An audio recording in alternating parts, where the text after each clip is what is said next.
सो अगली जो हेडिंग है स्टूडेंट्स वो है अपनी सतत आवेश वितरण के कारण किसी बिंदु पर वैद्युत बल। ओके, ये अपनी अगली हेडिंग है कि सतत आवेश। भाई इससे पहले आप लोगों ने सीखा था कि कोई छोटा सा पॉइंट आवेश होता था ना, कोई छोटा सा पॉइंट आवेश, उसके कारण अपन वैद्युत बल निकालते थे। अब यहाँ पर क्या है, आवेश का वितरण है समान रूप से, है ना, सतत यानी कि कंटिन्यू रूप से आवेश का वितरण है, उसके कारण हमें वैद्युत बल निकालना है। तो यार इस चीज़ को समझने के लिए पहले हमें 2-3 चीज़ें समझनी होंगी, आप लोग उनको अच्छे से ध्यान देना, है ना। वो कोर्स में नहीं आपके, लेकिन उसको आपको समझना होगा। तो यार 11वीं क्लास में आप लोगों ने एक चीज़ पढ़ी होगी ना, रेखीय प्रसार गुणांक, है ना, क्षेत्रीय प्रसार गुणांक और आयतन प्रसार गुणांक। हालांकि उससे कोई मतलब हमें लेना देना नहीं है, डिफरेंट है बिल्कुल। इसी प्रकार यार यहाँ पर 3 चीज़ें होती हैं। एक होता है रेखीय आवेश घनत्व, ठीक है, रेखीय आवेश घनत्व। दूसरी चीज मिलेगी आपको पृष्ठीय आवेश घनत्व या क्षेत्रीय, है ना, पृष्ठीय आवेश घनत्व। और तीसरी चीज आपको मिलेगी यहाँ पर आयतन आवेश घनत्व, ठीक है, आयतन आवेश घनत्व। तो यार इन शॉर्टकट इनकी डेफिनेशन होती है, डेफिनेशन छोटी छोटी है और इनको अपन ऐसे याद करना है ना। इसको अपन लैम्डा से रिप्रेजेंट करते हैं, है ना, लीनियर, जो लीनियर चार्ज डेंसिटी होती है उसको अपन लैम्डा से रिप्रेजेंट करते हैं। लैम्डा इक्वल टू होता है Q/L। डेफिनेशन यार यहाँ से हम दे सकते हैं ना, अगर L को 1 कर दिया जाए तो लैम्डा किसके बराबर, Q के बराबर होगा। यानी कि किसी चालक के एकांक लंबाई में उपस्थित आवेश की मात्रा को लैम्डा कहते हैं, रेखीय आवेश घनत्व कहते हैं। लिख सकते हो आप लोग डेफिनेशन, अगर लिखना हो। हालांकि पेपर में नहीं आना है ना, तो आप लोगों को इतना इंपॉर्टेंस नहीं इसको देना, लेकिन फिर भी अपनी नोटबुक में इसको आप लिख सकते हो। रेखीय आवेश घनत्व जो होता है वो क्या होता है कि किसी चालक के एकांक लंबाई में उपस्थित आवेश की मात्रा को उस चालक का रेखीय आवेश घनत्व कहते हैं। इसी प्रकार पृष्ठीय आवेश घनत्व की बात करें अगर, तो इसको अपन सिग्मा से रिप्रेजेंट करते हैं और इसकी जो डेफिनेशन होती है उससे दी जाती है, ठीक है ना। सिग्मा इक्वल टू होता है Q/A, यानी कि किसी चालक के पृष्ठ क्षेत्रफल में उपस्थित एकांक पृष्ठ क्षेत्रफल, किसी चालक के एकांक पृष्ठ क्षेत्रफल में उपस्थित आवेश की मात्रा को उस चालक का पृष्ठीय आवेश घनत्व कहते हैं। तो इसको आप लोग समझ लीजिए। तीसरी चीज आती है यार आयतन आवेश घनत्व, तो रो से रिप्रेजेंट करते हैं इसको अपन, रो, है ना, ये रो है भाई, याद रखना, रो, है ना, रो। तो इसको अपन डेफिनेशन अगर देनी इसकी तो अपन लिखते हैं Q/V, है, वॉल्यूम। तो यार इसकी डेफिनेशन आप लोग दे सकते हो कि किसी चालक के एकांक आयतन में उपस्थित आवेश की मात्रा को उस चालक का आयतन पृष्ठ घनत्व कहते हैं, है ना। तो ये 3 चीजें आप लोगों को समझनी है। इसके बाद अपन इस हेडिंग को जब समझेंगे, हालांकि पहली हेडिंग अपनी रेखीय आवेश वितरण आएगी, है ना, तो उसमें अपन को रेखीय आवेश घनत्व आना चाहिए, फिर पृष्ठीय आवेश घनत्व आएगा, तब हमसे पृष्ठीय आवेश वितरण समझ पाएंगे। तो ये तीनों चीजें मतलब इंपॉर्टेंट है आगे वाले एक टॉपिक के लिए, जो भी अब पढ़ाने वाले हैं। ये हेडिंग पढ़ी आपकी, है ना। तो ये 3 प्रकार का होता है। एक्चुअली में ये क्या चीज है यार, सतत आवेश वितरण का मतलब क्या है भाई, अभी हम पढ़ते थे कि छोटा सा एक पॉइंट होता था, है ना, तो उसके कारण बल पड़ते थे 2 पॉइंट्स पर। अभी यहाँ पर क्या होगा, मान लो आपके पास कोई छड़ होगी तो पूरी चार्ज होगी, वो छड़ कैसी, पूरी चार्ज होगी। या फिर आपके पास कोई प्लेट होगी वो भी पूरी चार्ज होगी, या फिर आपके पास कोई बॉक्स होगा ना, यानी कि जिसका वॉल्यूम होता है। तो ये तीनों चीजें अपन को पढ़नी है। एक लीनियर में पढ़ना है, लीनियर चार्ज जब घनत्व पढ़ेंगे ना, डिस्ट्रीब्यूशन, है ना, डिस्ट्रीब्यूशन पढ़ेंगे वहाँ पर, वितरण, ये घनत्व अभी हमने पढ़ लिया। इसको आप लोग नोट में इसकी डेफिनेशन वगैरह लिख सकते हो, और इस फार्मूले से इसकी डेफिनेशन दी जाती है। तीनों फार्मूले यहाँ पर आपको बताए गए। तो यार पहली जो हेडिंग आती है इसमें वो होती है रेखीय आवेश वितरण, है ना, रेखीय आवेश वितरण, है ना, यानी कि लीनियर चार्ज डिस्ट्रीब्यूशन। यार इस चीज को समझने के लिए आपको क्या करना है, सपोज करो कि आपके पास कोई एक छड़ है, ठीक है ना, आपके पास यहाँ पर मान लो कोई छड़ रखी है। आप इसको कैसे भी रख सकते हो, कोई जरूरी नहीं है सीधी छड़ होती है ना, ऐसे भी बना के रख सकते हो, बुक में टेढ़ी बनी है, हालांकि मतलब उससे कोई फर्क पड़ने वाला नहीं है। आपके पास मान लो यार कोई छड़ है, जैसे आपके पास ये कोई छड़ रखी है, ठीक है ना, और इस पूरी छड़ में आवेश जो है तो वितरित है, ये पूरी आवेशित छड़ आपके पास रखी है। तो अपन को क्या करना है कि इस आवेश के कारण, पूरे आवेश के कारण, हाँ, किसी भी पॉइंट पी पर अपन को वैद्युत बल बताना है। तो यार उसके लिए अपन को सबसे पहले यहाँ पर लिखना होगा कि मानो इसकी लेंथ क्या है यार, कैपिटल एल है ना। माना कैपिटल एल लंबाई की एक समान आवेशित, माना कैपिटल एल लंबाई की एक समान आवेशित एक पतला तार है, ना। तो अपन को क्या मान लेना है यार कि कोई आपके पास कैपिटल एल लंबाई की एक समान आवेशित एक पतला तार है, ये आप लोगों को मान लेना है, जिसका रेखीय आवेश घनत्व ना क्या है, लैम्डा है। तो रेखीय आवेश घनत्व यार आप लोग अभी पढ़ चुके हैं ना, lambda equal to Q upon L होता है। इस चीज को आप लोग ध्यान देना है यहाँ पर। तो रेखीय आवेश घनत्व हमने क्या मान लिया है कि कैपिटल एल है। अब अगर ये छड़ मान लो कि इस पर चार्ज है, तो अपन इस चार्ज को ऐसा मान सकते हैं कि बहुत सारी छोटी छोटी खंडों से मिलकर, है ना, यानी कि विविक्त खंडों से मिलकर बना है। तो यार उसमें से हमें एक कोई छोटा सा खंड ले लेना इसका, है ना। मान लो कि इसकी लेंथ है अपनी डी एल, इतनी लेंथ हमने ले ली। अब इस सूक्ष्म खंड के कारण इस पॉइंट पी पर जो बल काम करेगा वो हमको ज्ञात करना है, ठीक है ना भाई। एक्चुअली में देखो बात क्या है, हमको तो ज्ञात करना है पूरी छड़ के कारण, पूरे तार के कारण, लेकिन हम क्या करेंगे, हम एक सूक्ष्म खंड के कारण निकालेंगे और उसको इंटीग्रेट कर देंगे। भाई मैथ में आप लोगों ने इंटीग्रेशन एंड डिफरेंशिएशन पढ़ा होगा ना, या फिर पढ़ोगे समाकलन और अवकलन। तो समाकलन बेसिकली क्या होता है कि छोटी सी जो खंड के बारे में जानकारी हमें होती है, तो समाकलन करने पर क्या होता है, वो पूरी चीज की नॉलेज हमें दे देता है ना, यानी पूरी चीज हमें प्राप्त हो जाती है। ऐसे जो डिफरेंशिएशन यानी कि अवकलन होता है, तो उसमें क्या होता है, अगर सारी चीज आपके पास, उसको डिफरेंशिएट करने पर क्या होता है, वो चीज कम जाती है ना, कम हो जाती है, यानी कि सूक्ष्म खंड की बताने लगती है। तो यार आप लोगों को यहाँ पे ध्यान देना है, अगर आप लोग यहाँ पर मूल बिंदु आप यहाँ पर एक ओ ले लेना, है ना, और यहाँ से अगर यहाँ की दूरी इस सूक्ष्म खंड तक की हाँ ठीक है, जैसा भी है, इस सूक्ष्म खंड तक की दूरी को अपन अगर मान लें आर डैश वेक्टर, ठीक है, और इस पॉइंट पी से यहाँ तक की दूरी को अपन मान लें आर वेक्टर, है ना। तो अपन को क्या करना है, इस सूक्ष्म खंड डीएल के कारण जो पॉइंट पी पर फोर्स काम करेगा, है ना, उसकी डायरेक्शन यहाँ होगी फोर्स की, यहाँ पर वो फोर्स काम करेगा, है ना। तो उसकी वैल्यू अपन को बतानी है ना, कि जो डीएल के कारण बिंदु पी पर फोर्स काम करेगा तो उसकी वैल्यू क्या होगी। तो यार अगर अपन डीएल के कारण निकाल लेंगे तो फिर बाकी चीज पूरे के कारण निकालना है अगर हमें, तो क्या उसको इंटीग्रेट कर देंगे, है ना।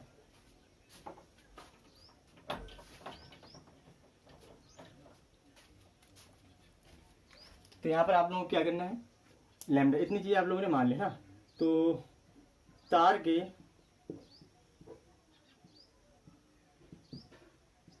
सूक्ष्म खंड डीएल पर आवेश। अब यार अगर अपन इस तार में मान लो टोटल चार्ज क्या है हमें मालूम नहीं है, तो अपन अगर छोटे से यहाँ पर डीएल पर चार्ज अगर ज्ञात करना चाहे क्या होता है, तो हमें इससे मिल सकता है ना, कि अगर यहाँ पर एल की जगह डीएल है तो चार्ज यहाँ पर डी क्यू अपन यूज कर लेंगे ना। तो डी क्यू इक्वल टू, क्योंकि सूक्ष्म खंड है तो चार्ज भी क्या होगा, छोटा होगा, तो डी क्यू इक्वल टू क्या होगा, लैम्डा इंटू डीएल। तो यहाँ से अपन आवेश बता सकते हैं कि डी क्यू इक्वल टू क्या होगा, लैम्डा इंटू डीएल होगा, है ना, लैम्डा इंटू डीएल होगा।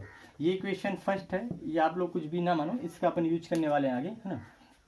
तो अब अगर आप लोग चाहो तो आप लोग क्या कर सकते हो, यहाँ पर फोर्स लगा सकते हो, है ना, फोर्स का यानी कि कूलाम का नियम लगा सकते हो। तो अपन कहेंगे सूक्ष्म अवयव खंड डीएल के कारण बिंदु पी पर रखे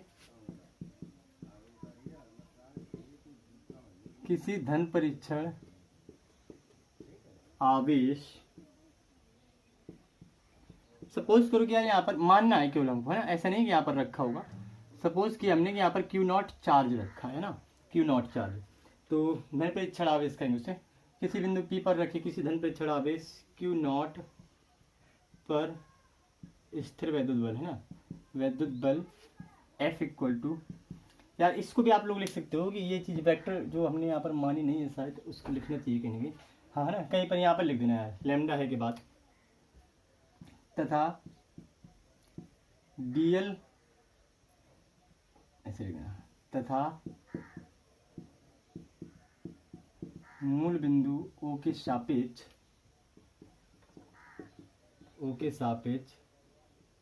dl का वेक्टर, dl का स्थिति सदिश r डैश वेक्टर तथा q नॉट का r वेक्टर है। ये चीज़ आप लोग मेंशन कर देना यहाँ पर, है ना, कहीं भी इसको इसके नीचे भी मान सकते हो कहीं पर भी, तो इसके बारे में हमने बता दिया। F इक्वल टू अगर यहाँ पर निकाला जाए तो 1/4 पाई एप्सिलॉन नॉट इंटू, पहला चार्ज क्या है यार, यहाँ पर अगर चार्ज की बात की जाए तो DQ था है ना, DQ अपन ने माना, यहाँ पर चार्ज की बात की जाएगा, DQ चार्ज है इस सूत्र खंड में, तो ये DQ आ जाएगा यार, DQ इंटू Q नॉट है ना, DQ into Q naught upon, अब यार दोनों के बीच की दूरी की अगर बात की जाए तो यहाँ पर आपको वेक्टर लॉ लगाना है ना, सदिश नियम जो होता है, यहाँ पर एक ट्राइंगल बन रहा है यार, ये देखो इसकी डायरेक्शन ऐसी है और इसकी भी डायरेक्शन ऐसी है, मूल बिंदुओं के सापेक्ष मान रहे अपन, तो ये डायरेक्शन इसकी यहाँ हो गई, ये डायरेक्शन भी यहाँ हो गई। अब यार फोर्स अगर बात करें तो देखो इसकी गाड़ इस पर लग रहा है, तो इसका मतलब ऐसी डायरेक्शन हुई, तो अपन यहाँ से चलेंगे ऐसे ऐसे ऐसे, सॉरी ऐसे ऐसे है ना, ऐसे, तो यार अगर इनके बीच की दूरी निकाली जाए तो क्या निकल के आएगी, r minus are dash vector है ना, r minus are dash vector. भाई फाइनल में r आएगा ना अपने पास, पहली चीज ये आएगी फर्स्ट, भाई इस एरो से हमें पता चलता है कि ये फर्स्ट चीज है ना, और ये क्या है लास्ट है। भाई ऐसे तो जा नहीं सकते ना अपन, नहीं तो ऐसे जाना पड़ेगा हमें, है ना, तो इसकी डायरेक्शन कहाँ है, यहाँ है, तो अपन ऐसे जाएंगे और ऐसे जाएंगे, तो इसको तो r माइनस, जिसको भी यार वेक्टर लॉ क्लियर नहीं है तो आप लोग उसको क्लियर कर लीजिए, 11th का है ये सारी चीज़। तो अपॉन में यार अपन क्या रखेंगे यहाँ पर, modulus of r minus are dash vector cube, और यहाँ पर r minus R vector minus are dash vector. Okay भाई, इससे पहले आप लोगों ने पता था है ना, मैग्नीट्यूड ओनली यहाँ पर मैग्नीट्यूड रखा जाता है नीचे है ना, तो ये हो गया अपने पास। अब यार समीकरण 1 से अगर अपन यूज करें, समीकरण 1 से अगर लिखना चाहें तो लिख सकते हैं F equal to 1/4 pi epsilon not into DQ की वैल्यू समीकरण से रखेंगे लैम्डा इंटू DL है ना, lambda into DL into Q naught upon R vector minus R dash vector cube, और यहाँ पर R vector minus R dash vector without mod. तो ये चीज़ यार आप लोग इसका स्क्रीनशॉट ले सकते हो, और इसके आगे अभी अपन को इंटीग्रेट करना है इसको एक बार है ना, तो इसको अपन एक बार इंटीग्रेट करते हैं। तो भाई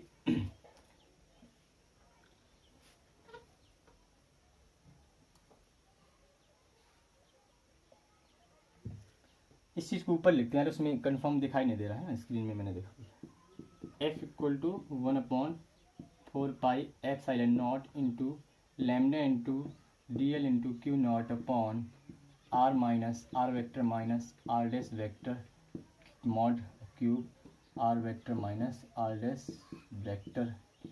ये चीज़ है अपने पास ना, कुछ नहीं किया बेसिकली, क्या किया अपने DQ की जगह पर क्या रख दिया है लैम्डा इंटू DL है ना, DQ अगर चार्ज है सूक्ष्म खंड का तो उसका चार्ज कैसे निकालेंगे अपन, DQ लैम्डा इंटू DL, यानी पृष्ठ आवेश सॉरी रेखीय आवेश घनत्व का यहाँ पर अपने यूज किया है। तो यार ये तो अपना चार्ज निकल आया है ना, अगर आप इसको इंटीग्रेट कर दो, अगर यहाँ पर लिखा जाए संपूर्ण आवेश के कारण बिंदु P पर है ना, यानी बिंदु P मतलब Q नॉट पर, बिंदु P यानी कि Q नॉट पर बल, वैद्युत बल है ना, वैद्युत बल, तो यहाँ से यार आपके पास आ जाएगा, एक्चुअली में DF है ना, D यहाँ पर आप लोग D लगा देना, क्योंकि यार ये सारी चीज़ें क्या है छोटी छोटी चीज़ें थी, तो यहाँ पर फोर्स से भी क्या होगा छोटा काम करिए ना। अब इसको अपन इंटीग्रेट करेंगे यार, तो अपने पास फिर F फैक्टर अपन को यहाँ से मिल जाएगा ना इंटीग्रेट करने पर, और राइट साइड में आ जाएगा 1/4 पाई एप्सिलॉन नॉट। अब सारी कांस्टेंट चीज़ें बाहर निकल आएंगी, और जो भी वेक्टर चीज़ें हैं वो अंदर अपना रखी रहेंगी। तो यार यहाँ पर आप लोग देख सकते हो कि लैम्डा इंटू लैम्डा, अच्छा कुछ यहाँ पर भी लिख देना, integrate Q naught along L upon R vector minus are dash vector, या लैम्डा को यहीं पे रखे हो, कोई दिक्कत नहीं, 1/4 अच्छा लगता है, मॉड क्यूब, और यहाँ पर आप लोग लिख सकते हो R vector minus are dash vector into D L, है ना, डी एल। तो ये चीज़ आई थी, इंटीग्रेट अपन ने किया इसको तो टोटल फोर्स निकल आया संपूर्ण चार्ज का, है ना। तो इस इंटीग्रेट को यार आप लोग समझना है, बात को समझना। देखो अपने पास एक छड़ थी जिसकी टोटल लंबाई क्या थी, टोटल लंबाई थी कैपिटल एल, तो अपन ने उसकी सूक्ष्म खंड की डीएल के द्वारा निकाला बल, है ना, किसी बिंदु पी पर। अब यार अगर पूरी छड़ का बल निकालना तो उसको अपन अलोंग सी इंटीग्रेट करेंगे, है ना, अलोंग एल के अलोंग अपन उसको इंटीग्रेट करेंगे, है ना, क्योंकि यहाँ पर टोटल लेंथ क्या थी, एल थी। तो इस इंटीग्रेट को करने के बाद जो भी आपके पास वैल्यू होगी वो क्या होगी, आपके पास टोटल फोर्स होगा इस आवेश का। तो यार आप लोग इसकी स्क्रीनशॉट लेके फटाफट नोट कीजिए। देखते हैं अगली चीज, अगली हेडिंग। तो यार अगली हेडिंग जो वो है अपनी सेकेंड नंबर की हेडिंग, पृष्ठ आवेश वितरण। पृष्ठ आवेश वितरण है, सरफेस चार्ज डिस्ट्रीब्यूशन।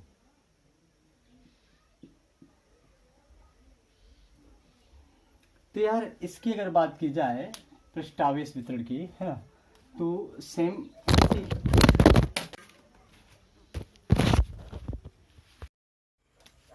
अगली जो हेडिंग है अपनी स्टूडेंट्स वो है पृष्ठ आवेश वितरण, ठीक है, पृष्ठ आवेश वितरण। इसके पहले हमने पढ़ा था रैखिक आवेश वितरण, यानी सरफेस चार्ज डिस्ट्रीब्यूशन।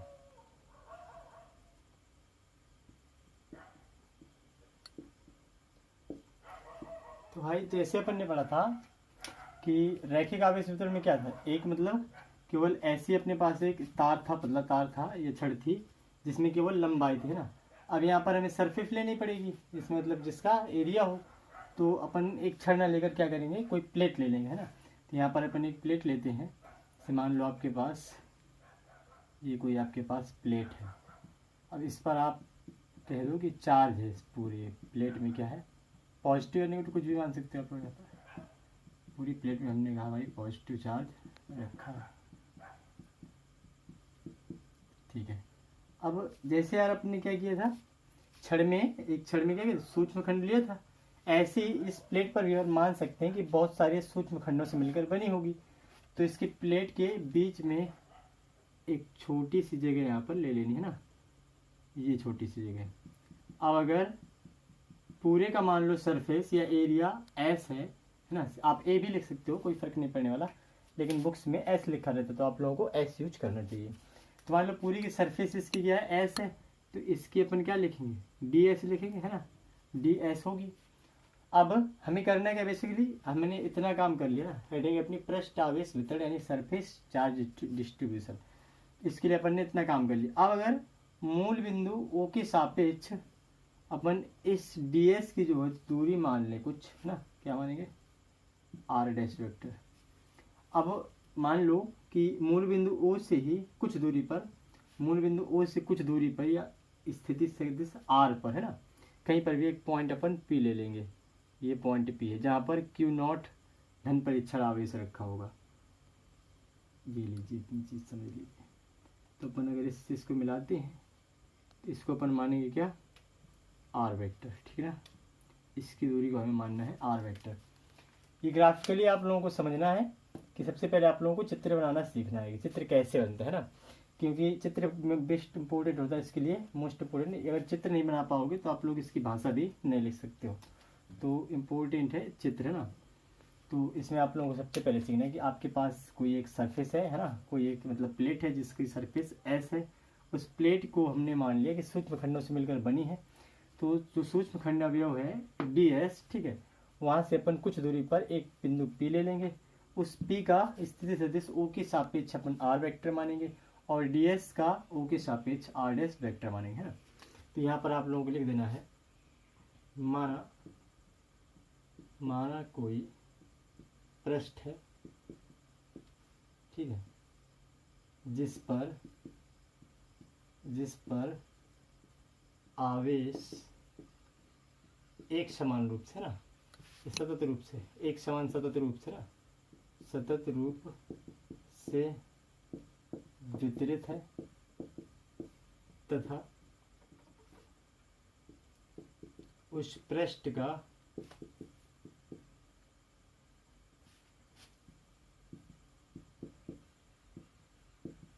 पृष्ठावेश घनत्व क्या है, सिग्मा है ना।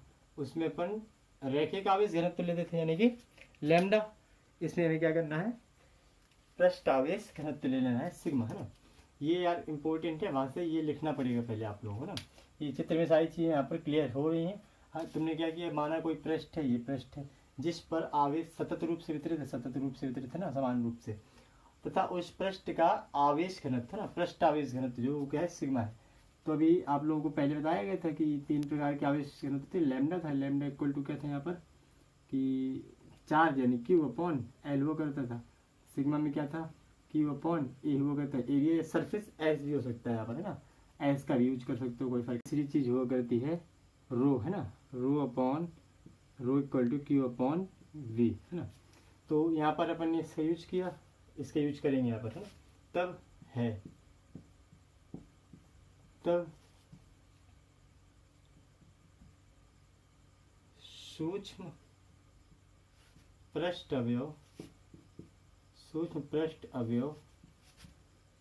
ds पर आवेश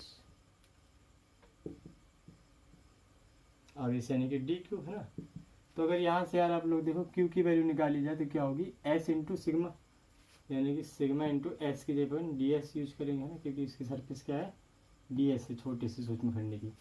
तो ये चीज़ हो गई यार आपके पास। अब हमें नीचे से क्या लिखना है, अब यहाँ पर बिंदु P के बारे में बताना है कि आपके पास कोई बिंदु P है ना। माना यहाँ पे लिख देना है, माना मूल बिंदु O के सापेक्ष, माना मूल बिंदु O के सापेक्ष स्थिति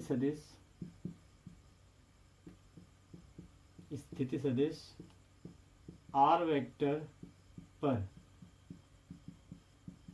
एक बिंदु P है जिस पर धन परीक्षण आवेश रखा है, जिस पर क्या है, धन परीक्षण आवेश रखा है। तो ये यार यहाँ पर आपकी लैंग्वेज हो गई लिखने वाली सारी चीज़ है ना। तो तब अपन क्या करेंगे, अपन यहाँ पर मानेंगे, अब अगर इनके बीच की दूरी आपको निकालनी हो तो आप लोग निकाल सकते हो ना, r minus R vector minus are dash vector, ये इसकी है ना। तो यहाँ पर इतनी चीज़ आप लोगों को लिखना है, याद रखना। ये इसके बारे में बता सकते हो आप लोग कि मूल बिंदु O के सापेक्ष ds के स्थिति जो है आर डैश वेक्टर है ना। वैसे पुरानी चीज़ मतलब पहली बार हेडिंग में लिख चुके तो कोई जरूर नहीं यहाँ पर बताना इसका। तो यार ये आपकी लैंग्वेज है, यहाँ पर ये लैंग्वेज यूज करनी है और इसके बाद आपको कुछ नहीं करना है, अब यहाँ से लिख देना है इसके बाद सिंपली। बाकी पहले के जैसा जैसे आपने कैलकुलेशन पहले वाले में किया था रैखिक वाले में, सेम वैसा ही कैलकुलेशन इसमें भी करना है, कोई है ना, कोई बड़ी बात नहीं है। तो बाकी चीज़ें आप लोग समझ सकते हो आसानी से, यहाँ पर लिख देंगे। अब सूक्ष्म पृष्ठ अवयव ds के कारण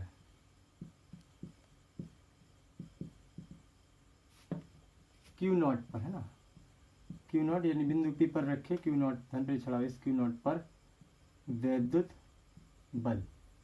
अब यार यहाँ से आप लोगों को अगर समझ में आ रहा है तो यहाँ से हमें क्या करना है, केवल मैथमेटिकल, यहाँ से लिखने के लिए अपने पास कुछ नहीं है तो यहाँ से अपन मैथमेटिकल करेंगे सारी चीज़ें। तो ये यार ये हेडिंग थी, ये आप लोग स्क्रीनशॉट लेकर लिख सकते हो। तो इसके बाद हमें क्या करना है, बल की बात हो रही है ना, तो यहाँ से बल क्या होगा अपना dF वेक्टर हो जाएगा, dF वेक्टर है ना सूक्ष्म खंड का।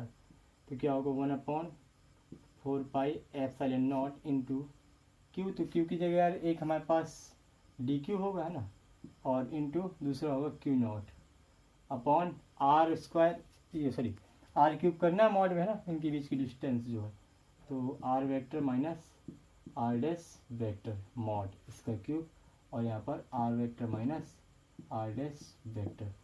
तो ये चीज़ हो गई यार। अब अगर बात करें D F vector equal to आगे, तो यार डी क्यू आपने थोड़ी देर पहले यहाँ पे लिखा था कि डी क्यू जो था वो क्या था, डी क्यू अगर होगा यहाँ पर तो D s sigma into D S हो जाएगा ना, तो यहाँ पर हो जाएगा 1/, इसको बाहर निकाल, अभी नहीं, अभी बाद में निकाल लेना, कोई बात नहीं, 4 pi epsilon not into d q की जगह होगा sigma into D s, sigma into D s, और into q not upon mod of r vector minus are dash vector का क्यूब, और ये चित्र बना लेना आप लोग यहाँ पे r vector minus are dash vector. तो यहाँ से अपन अब इंटीग्रेट कर देंगे ना, अतः संपूर्ण पृष्ठ आवेश के कारण बिंदु P पर विद्युत बल, अगर अपन इंटीग्रेट कर देंगे तो यहाँ पर अपन के पास पूरा टोटल फोर्स निकल आएगा, तो इंटीग्रेट करने पर ये चीज़ें बाहर आ जाएंगे ना, यानी Q upon 4 pi epsilon not और इंटीग्रेट अलोंग S, है ना, कैपिटल S, क्योंकि टोटल सरफेस क्या है, कैपिटल S है, तो यहाँ पर बचेगा अपने पास सिग्मा रहेगा, देखो क्योंकि सिग्मा में क्या होता है हमेशा ये S होता है ना, तो अलोंग S करना तो सिग्मा यहाँ पर रहेगा, तो sigma upon R vector minus are dash vector cube, और यहाँ पर R vector minus are dash vector into D S, है ना, क्योंकि एस के अलोंग में हो रहा है, तो यार ये यहाँ पर वेरिएबल काम करेगा, यानी कि पीछे जैसे डी एक्स रखते हैं पर मैथ में ना, तो ये सारी चीज़ ये यहाँ पर यार ये क्लियर हो गया आपका पृष्ठ आवेश वितरण जो था, ये पृष्ठ आवेश वितरण के कारण किसी बिंदु P पर लगने वाला बल का फार्मूला है। तो आप लोग इसकी स्क्रीनशॉट ले सकते हो, स्क्रीनशॉट लेके इसकी नोट्स बनाओ। इसका देखते हैं अगली हेडिंग। सो स्टूडेंट्स, अगली जो हेडिंग है अपनी वो है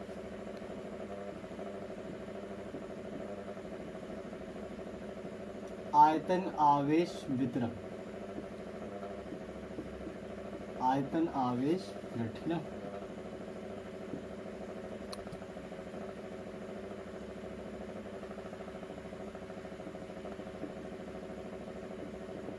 यानी कि वॉल्यूम चार्ज डिस्ट्रीब्यूशन। तो यार इससे पहले अपन ने क्या पढ़ा था, देखिए रेखीय आवेश वितरण पढ़ा था, ठीक है। इसके बाद अपन ने पढ़ा था क्षेत्रीय आवेश वितरण, है ना, यानी कि पृष्ठीय आवेश वितरण। तो यार सारी चीजें अगर आप लोग समझ पा रहे हो तो एक फ्लो में मतलब सेट है ना, मतलब एक ही तरह की चीजें हैं। जैसे भाई सारी चीजें हमने मैथमेटिकली जो कैलकुलेशंस किए हैं, तो जैसा कि रेखीय में था, है ना, वैसा ही पृष्ठीय में हुआ। अब वैसे ही तीसरी चीज हमारे पास क्या आने वाली है, आयतन आवेश वितरण। तो यार ये तीनों चीजें मतलब ऐसा आपको एक बार एफर्ट करना है कि और एक चीज को अच्छे से समझना है, बाकी तीनों चीजें क्या होंगी यार एक जैसे समझ में आ जाएंगी। अगर आप लोगों को इस चीज को अच्छे से समझना है तो पहले इसको समझिए, इसके बाद समझाएंगे उसको। एक्चुअली में डायमेंशंस, अगर आपने कभी नाम सुना है डायमेंशंस यानी विमा, तो ये उससे रिलेटेड चीज होती है ना। यानी कि जैसे पहले हमने रेखीय मतलब केवल एक्स अक्ष के अनुसार समझा सकते थे ना, और क्षेत्रीय में यार क्या आता है, लंबाई चौड़ाई, है ना, यानी कि एक्स और वाई एक्स दोनों एक्सिस में अपन ट्रेवल कर सकते हैं। और अगर बात की जाए यार किसी बॉक्स की या किसी मतलब 3D शेप की, तो उसमें क्या होगा, एक्स अक्ष वाई अक्ष के साथ साथ क्या होगा, जेड अक्ष भी आ जाएगा, है ना। तो यार मतलब एक्चुअली में हम डायमेंशन से रिलेटेड पढ़ रहे हैं। मतलब डायमेंशन में क्या होता है कि 3 डायमेंशन है, जैसे कि हमने आपने मतलब या किसी ने नहीं भी देखा यार, मतलब पढ़ा, मैंने पढ़ा कि 3 डायमेंशन होते हैं, जो मतलब अभी तक 3 डायमेंशन उपलब्ध है। इसके अलावा 4, 5, 6, 10 कोई भी अभी नहीं है, है ना। तो केवल 3 डायमेंशन, वो 3 डायमेंशन क्या होते हैं यार, लंबाई चौड़ाई और ऊंचाई, है ना। यानी हम आगे पीछे जा सकते हैं, ऐसे अगल बगल में चल सकते हैं, ऊपर नीचे जा सकते हैं ना। ये सारी चीज़ें बेसिक आप लोग पिछली क्लासों में सीख चुके हो, तो उस पर ज़्यादा बात नहीं करती। या फिर और डिटेल में जानना चाहते होगा तो उसके लिए आप लोगों को आगे फिजिक्स से ही पढ़ना पड़ेगा, तब सारी चीज़ें समझ पाओगे। तो यार आयतन आवेश वितरण को समझने के लिए आपको क्या करना है कि आपको सिंपली ये समझना है कि आपके पास मान लो कोई एक ऐसा शेप है जिसका मतलब जिसका वॉल्यूम है ना। सपोज करो जैसे मैंने एक बॉक्स बना दिया, थोड़ा बड़ा बनाते हैं क्योंकि उसके अंदर छोटा सा और बनाना पड़ता है। तो आपके पास मान लो एक बॉक्स है, ऐसा बॉक्स है, 3D बॉक्स बनाना है अपन को। 3D बॉक्स आपके पास ये रखा है भाई, ठीक है। अब इसमें मान लीजिए कि इसमें पूरे में क्या है, चार्ज, पूरे बॉक्स में चार्ज भरा हुआ है, अपन को ये सपोज करना है ना, मानना है, केवल मानना क्या है, चार्ज भरा होगा तभी तो हम निकालेंगे ना वहाँ पर, है ना। चलो हो गया, हाँ थोड़ा जल्दी करते हैं, टाइम वेस्ट होता है, वीडियो लॉन्ग होता है, देखने में प्रॉब्लम आती है, स्टूडेंट कोचिंग में आता नहीं है। ये लो, अब इसके अंदर एक छोटा सा और बॉक्स है, मान लो उसमें भी कुछ चार्ज है ना? और यहाँ पे हर जगह चार्ज सतत रूप से ना, कंटिन्यू रूप से क्या है, चार्ज वितरित है ना। काफी अच्छा बॉक्स लग रहा है क्योंकि उसके चारों क्या है, चार्ज है। तो अब क्या करना है यार कि इस बॉक्स में ये छोटा सा जो अंदर बॉक्स बना है वो अपन क्या करते हैं, जैसे अपन ने रेखी में क्या माना था, सूक्ष्म अवयव लिया था ना, है ना, वैसे ही यहाँ पर आयतन का भी सूक्ष्म अवयव लेना पड़ेगा। उसको अपन मतलब इसके अंदर बॉक्स के अंदर जो मिनिमम आयतन हो सकता है, कम से कम आयतन है ना, मिनिमम, तो वो चीज़ जो है तो वो मान लो ये है, इसी के खंड बनाते चले जाएंगे तो टोटल निकल के आ जाएगा, है ना। एक तरह से मतलब ऐसा समझ सकते हो कि उनका गुणज है ना, यानी कि मल्टीपल है इसी का। जैसे यार कई इलेक्ट्रॉन के मल्टीपल्स में चार्ज पाया था, वैसे मान लीजिए। अब अपन को क्या करना है, एक अपने को पॉइंट लेना है कहीं पर, है ना। सपोज कि पी पॉइंट हमने ले लिया यहाँ पर, है ना, आपके पास एक पी पॉइंट है, तो इस पर एक क्यू नॉट चार्ज रखेंगे ना, धन परीक्षण आवेश होगी। अब हमें क्या करना है यार, ये इसको हम अपन को तल में दिखा देना है ना, तल में यहाँ पर दिखा देना है। आपको यहाँ पर 3D ऐसा मत समझना है कि 3D से इसको सर एक्स वाई जेड तीनों तल दिखाने बहुत जरूरी है ना, ऐसा कहीं कुछ नहीं है। आपको केवल 2 तल दिखाने हैं, वो सॉरी हाँ, एक्स और वाई एक्सिस यहाँ पर लिखनी है, एक्स एंड वाई, जैसे कि अभी तक लिखते रहे हो। अब क्या करना है, इसकी डिस्टेंस जो अपन को है area vector, distance vector, displacement vector, विस्थापन वेक्टर जो, उसको अपन को मान लेना है आर डैश वेक्टर। और यार जो पी, ये तो आप लोग इससे पहले ही पढ़ चुके ना कि पी से अपन आर मानते हैं, इसको अपन को मान लेना है आर वेक्टर। तो ये सारी चीज़ें आप पहले भी कर चुके हो, बस आपको यहाँ पर लिखना सीखना है। और इनके जो बीच की दूरी होगी, इनके बीच की डिस्टेंस अपन अभी निकालेंगे यार। तो आप लोग देखिए, इसकी डिस्टेंस अपन यहाँ से यहाँ जाएंगे, ये डायरेक्शन होगी, इसकी ये डायरेक्शन होगी, तो फिर इसकी डायरेक्शन क्या होगी, ये डायरेक्शन होगी, है ना। ये डायरेक्शन मतलब फाइनल माइनस इनिशियल, इनिशियल तो फाइनल क्या है भाई, आर है, इनिशियल इसके लिए आर डैश हो जाएगा, यानी यहाँ पे निकल के आएगा R vector minus are dash vector, ये इनकी बीच की डिस्टेंस हो गई। तो ये सारी चीज़ें यार अभी क्लियर हो गई आप लोगों, है ना। अब केवल आप लोगों को क्या करना है, लिखना सीखना है और कैलकुलेशंस करना है, बाकी इसके अलावा यार कुछ नहीं होता है। इसलिए तीनों चीज़ें आपने समझ ली है, आयतन आवेश वितरण, रेखीय आवेश वितरण और पृष्ठीय आवेश वितरण। अब इसके बाद अपन को भाषा में लिखना क्या है, माना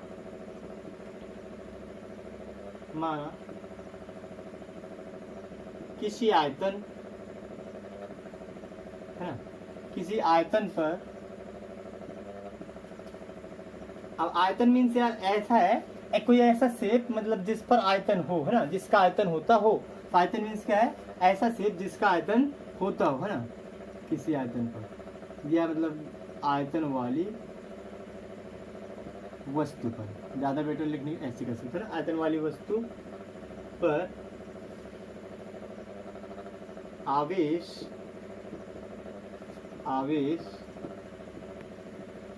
सतत रूप से वितरित है ना, सतत रूप से क्या है, वितरित है,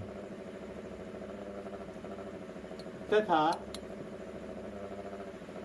उसका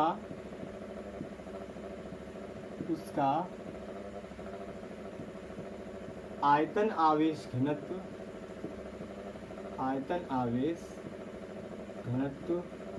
रो है, ठीक है ना। आयतन आवेश घनत्व क्या है, रो है ना। आपने उस दिन पढ़ा था आयतन आवेश घनत्व में क्या पढ़ा था, rho is equal to Q upon we, है ना। पिछली वीडियो में आपने देखा था, पिछली वीडियो में नहीं, इसी वीडियो मतलब यार वो मैंने अलग अलग सीखी ना इसलिए, हाँ। तो ये सारी चीज़ें थे ना। अभी हमें क्या क्या देखिए लिखना है, किस चीज़ के बारे में अपन लिख चुके हैं, तो अपन इसके बारे में लिख दिया यार कि माना किसी आयतन वाली वस्तु की अपने पास एक बॉक्स है ना। एग्जाम्पल के लिए यहाँ पर लिख सकते हो कोई 3D बॉक्स है ना, ऐसे आप लोग यहाँ पर लिख सकते हैं। पर आवेश सतत रूप से वितरित है तथा उसका आयतन आवेश घनत्व रो है ना, उसका आयतन आवेश घनत्व जो है तो वो क्या है, रो है। अब हमें क्या करना है, सिंपली हमें बताना है कि भाई हमारे पास एक पॉइंट P है ना, माना किसी बिंदु P पर धन परीक्षण आवेश Q0 है, जिस पर आयतन आवेश वितरण के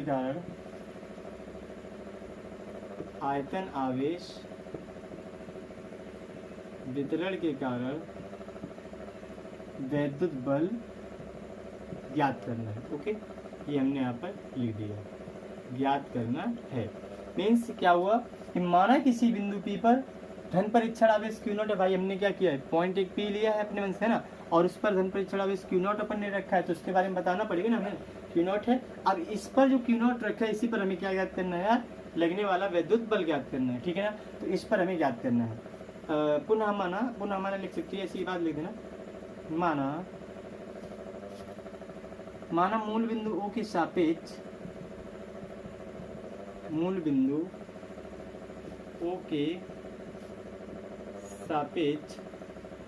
बिंदु P का स्थिति सदिश, है ना, डिस्टेंस वेक्टर, स्थिति सदिश R वेक्टर तथा अपन एक चीज यहाँ पे समझेंगे, इसका जो वॉल्यूम था तो अपन को वॉल्यूम क्या लेना है, V। तो इसका जो छोटी सी चीज यहाँ पर है, इसका वॉल्यूम क्या हो जाएगा, dV। छोटा जो सूक्ष्म अवयव है इसका, उसका क्या हो जाएगा, dV हो जाएगा, है ना।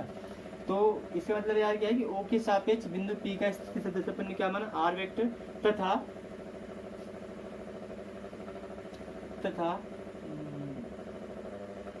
dV का स्थिति सदिश R डैश वेक्टर है, ठीक है ना। तो अपन ने क्या किया, यहाँ से R वेक्टर मान लिया बिंदु P से O के सापेक्ष, मूल बिंदु जो O है यहाँ पर, है ना, मूल बिंदु O, इसके सापेक्ष जो है, तो अपन ने दोनों वेक्टर मान लिए, बिंदु P तक की डिस्टेंस एंड बिंदु जो dV तक की, है ना, dV तक, सूक्ष्म हो dV तक की। तो ये सारी लैंग्वेज थी यार जो अपन को यहाँ पर यूज करनी है। इसके अलावा आप लोग लैंग्वेज कुछ नहीं लिखना है। इसके बाद हमें सिंपली मैथमेटिकल कैलकुलेशन मतलब एक दो लाइनें लिखनी बीच में, बाकी चीज़ लैंग्वेज कुछ नहीं है। तो सिंपली आप लोग समझ सकते हो कि फिजिक्स में जो लैंग्वेज होती है वो एक कैसे डायग्राम से निकलती है ना। अभी इतने सारे लेक्चर्स में मैंने आप लोगों को बहुत जल्दी फास्ट पढ़ाया, मैंने कहा एक कोई समझा देंगे तो सारी चीज़ें आपको क्लियर हो जाएंगी, है ना। तो आप लोग इसको समझ सकते हो यार कि बाकी की चीज़ें अगर पढ़ोगे आप लोग तो सारी चीज़ें क्लियर हो जाएंगी। कि इसके पहले भी मैंने जो पढ़ाया था तो बहुत फास्ट जरूर पढ़ाया था, लेकिन आप लोगों को सारी चीज़ें डायग्राम से समझाई थी। तो आप लोग मतलब समझ सकते हो फिजिक्स कैसे सेट होती है, कि मतलब इसकी लैंग्वेज को अपन को रटते नहीं रहना है, क्या करना है, सिंपली अपन को ये डायग्राम बनाना सीखना है, और डायग्राम के अंदर क्या है यार उस चीज़ को अपन को अच्छे से एनालाइज करके समझ लेना है। तो देखिए आप लोग ये समझ सकते हो कि जो बुक्स में बेसिकली इस प्रकार से आपके पास एक 3D कोई मतलब शेप बना रहता है, कहीं गोला बना देते हैं, कभी बॉक्स, अलग अलग बुक्स में अलग अलग तरह का, है ना। और यहाँ पर उनकी डिस्टेंस भी कुछ मेंटेन अलग अलग मतलब की रहती है हर एक बुक में, कहीं पे R डैश होता है, R1 R2 तो कुछ भी हो सकता है, इससे आप लोगों को कोई फर्क पड़ने वाला नहीं। लेकिन आपको क्या करना है, इसको फील करना है यार कि मतलब आपके पास एक बॉक्स होगा, उसके अंदर छोटा सा एक सूक्ष्म अवयव मानेंगे हम, वो जो पूरे में चार्ज होगा, चार्ज बॉक्स होगा, है ना। उसके अंदर अपन सूक्ष्म अवयव उस आयतन का मान लेंगे वॉल्यूम का कि क्या है, dV है। अब उसके कारण अपन निकालेंगे यहाँ पर फोर्स, फिर उसका इंटीग्रेट कर देंगे, इंटीग्रेशन। तो इसके बाद क्या होगा, टोटल इस सरफेस के कारण मतलब इस वॉल्यूम के कारण जो यहाँ पर फोर्स है वो अपना निकल आएगा, है ना। मतलब सिंपली तीनों में हम क्या करते हैं, इंटीग्रेशन। पहले जो भी चीज़ थी, चाहे वो 1D में हो या 2D में हो या 3D में हो, पहले उसके छोटे से खंड के कारण इस पर लगने वाला फोर्स निकालते थे, है ना, और फिर उसका इंटीग्रेशन करते थे विद रिस्पेक्ट टू दिस, है ना। मतलब कि जो भी चीज़ अपने पास शेप होगी उसके रिस्पेक्ट में, उसके अलोंग अपन क्या करेंगे, अलोंग, है ना, अलोंग उसके क्या इंटीग्रेशन कर देंगे। अब ये सारी चीज़ें आप लोगों को समझ में आएंगी। इंटीग्रेशन वगैरह मैथ में मैं भी आप लोगों को वीडियो दे सकता हूँ, मैथ के भी, है ना। जैसा मेरे पास टाइम रहेगा वैसे आप लोगों को मैं प्रोवाइड करने की कोशिश करूँगा। तो मैथ के कुछ इंपॉर्टेंट टॉपिक्स जरूर दूंगा, जैसे कि डिफरेंशिएशन हो गए, इंटीग्रेशन हो गया, है ना। तो ऐसे टॉपिक्स में मैं वीडियोस ज़रूर बनाऊंगा मैथमेटिक्स के। तो यार आप लोग मतलब जुड़े रहिए मेरे साथ, मैं आपको काफ़ी इंपॉर्टेंट चीज़ यहाँ पर देने वाला हूँ। तो आप लोग समझ सकते हो यार कि सारी चीज़ें हमने इस डायग्राम से समझी, और उसके अकॉर्डिंग हमने क्या किया, इस लैंग्वेज को अपन ने तैयार किया, है ना। इस लैंग्वेज के बाद हमें कुछ भी नहीं लिखना है, बेसिकली यहाँ से आपको ध्यान देना, माना किसी बिंदु P पर धन परीक्षण आवेश Q0 रखा है जिस पर आयतन आवेश वितरण के कारण विद्युत बल ज्ञात करना है। तो अपन को क्या करना है, इसके कारण इस पर बल ज्ञात करना है, लेकिन अपन क्या करेंगे, सबसे पहले इसके कारण लिखेंगे। तो यहाँ से अपन को लैंग्वेज जो है, तो ये आप लोग स्क्रीनशॉट लेके इतनी लैंग्वेज नोट कर सकते हो ताकि बाद में घर में समझते समय प्रॉब्लम ना हो, है ना। और इसके बाद अपन लैंग्वेज लिखने वाले हैं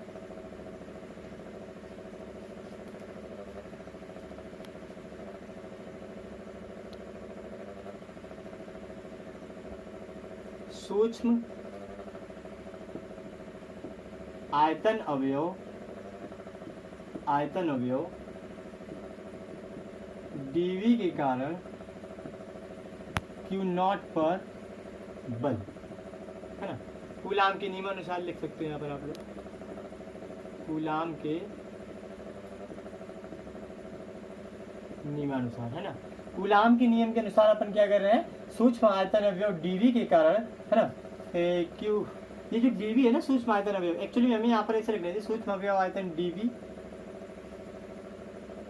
पर आवेश, है ना, dV पर आवेश dQ के कारण, है ना, dQ के कारण। एक्चुअली मैं यहाँ पर मैंने उसको मेंशन नहीं किया अगला, यहाँ पर आप लोग लिख सकते हो उसको भी कि भाई जो पूरा का चार्ज होगा अपने पास वो क्यों होगा, जैसे, है ना, या कुछ भी हो, तो अपन को यहाँ पर छोटा सा जो चार्ज होगा उसको अपन क्या लिखना होगा, dQ। इस पर जो बॉक्स के अंदर का चार्ज होगा वो क्या हो गया, dQ। आप लोग इसका बड़ा शेप बना के सही से लिख सकते हो ना, और उसको अपन समझ सकते हो कि अगर यहाँ पर अपन D लगाएंगे तो यहाँ पर D आएगा, है ना। तो dQ equal to rho into dV होने वाला है आगे कैलकुलेशन में, तो उस चीज़ को आप लोग फील कर सकते हो। dV पर आवेश जो है तो dQ के कारण बल, है ना, dV पर आवेश dQ,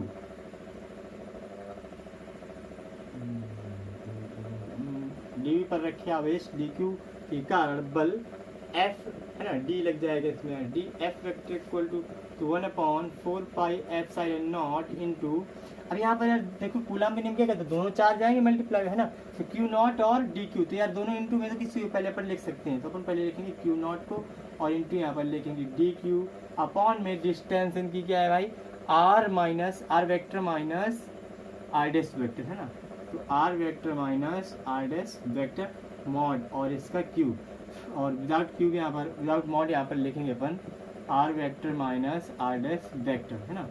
तो इसके बाद अपन लिखना चाहते हैं इसको ऐसे लिख सकते हैं सिंपली करके, सिंपल इसको करना है तो Q0 अपॉन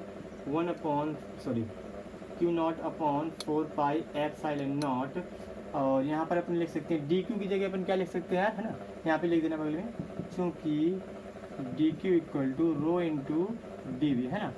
तो ये होता है यार आयतन आवेश घनत्व के फार्मूले से यहाँ पर बनता है ना, तो यहाँ पर अपन क्या लिख देंगे, rho into dV upon mod of R vector minus R dash vector Q, है ना, और यहाँ पर R vector minus R dash vector. तो यार इसके बाद अगर आप आगे लिखना चाहो इसको तो आप ऐसे लिख सकते हो ना, इंटीग्रेट करके देखो क्या हो जाएगा, F वेक्टर बन जाएगा आपके पास ना, F D से क्या हो जाएगा, F आ जाएगा जब अपने इंटीग्रेट करेंगे ना, समाकलन करने पर, समाकलन करने पर इसके अलॉन्ग समाकलन होगा कैपिटल V के अलॉन्ग, है ना। तो यहाँ से अपन लिखना चाहते हैं इसको लिख सकते हैं Q0 upon 4 pi epsilon not into integration rho into R vector minus R dash vector, है ना, और अपॉन में R vector minus R dash vector का मॉड क्यूब, और यहाँ पर आप इसका काम हो गया है चित्र का, यहाँ पर आप लिख सकते हो dV क्या हो dV, है, और यहाँ पर अलॉन्ग कैपिटल V। तो ये यार फार्मूला था आपका जो हमें लिखना था यहाँ पर, बेसिकली इसके डायग्राम से और इसकी थ्योरी से अपन को समझना था कि फार्मूला किस प्रकार होता है। तो तीनों फार्मूला अपने यहाँ पे पढ़ लिए और तीनों ही एक दूसरे के सिमिलर, जस्ट मतलब एक जैसे हैं। देखिए क्या एक जैसे हैं, यहाँ पर यार सबसे पहले लैम्डा आया करता था, इसके बाद सिग्मा आया था, इसके बाद क्या है रो आया। जब यहाँ पर यार लैम्डा आया था तब यहाँ पर dV की जगह क्या था यार dl था, है ना, और जब यहाँ पर सिग्मा आया था तो बेसिकली ds था या dA आप लोग समझ लो, है ना, सरफेस। और बाकी यार अलॉन्ग में ये सारी चीज़ें आप लोग समझ रहे हो क्या बदल रहा है ना, जैसा चित्र है वैसे यहाँ पर सारी चीज़ बदल रही है ना यार। जैसे यहाँ पर V था तो V आया, है ना, वैल्यूम वाला, उसमें S था तो S आया, उसमें L था तो कैपिटल L आया। तो आई होप कि आप लोगों को वीडियो अच्छा लगा। अरे आप लोगों को वीडियो अच्छा लगे तो अपने सभी फ्रेंड्स को शेयर कर दीजिए, और यार हो सके तो मेरे चैनल को सब्सक्राइब कर लीजिए, अपने सभी फ्रेंड्स में ज़्यादा से ज़्यादा शेयर कर दीजिए, है ना। तो मिलते हैं अगली वीडियो में। Thanks for watching my videos.